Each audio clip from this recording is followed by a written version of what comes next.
bir fabrikadayım ve burada size montaj hattını göstereceğim.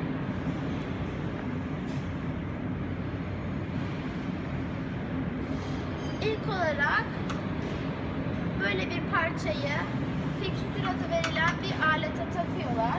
Bu hem dönüyor hem de bu hat boyunca ilerliyor.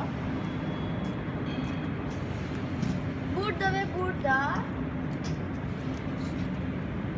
şöyle vidaları bunun ucuna takarak böyle aletleri montajlıyorlar. Burada da cıvataları montajlıyorlar. Buradaysa şöyle bir parçayı takıyorlar.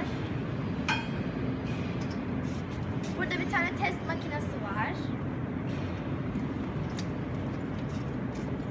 Burada çalışanlar şöyle bir parçayı montajlıyor.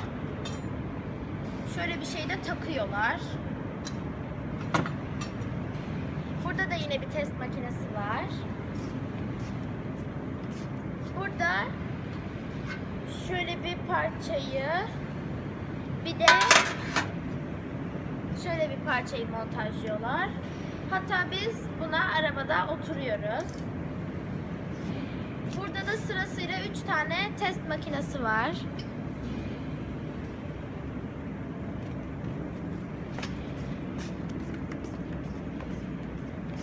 Bu montaj hattı sayesinde en sonunda koltuk mekanizmasını elde etmiş oluyoruz. Görüşmek üzere.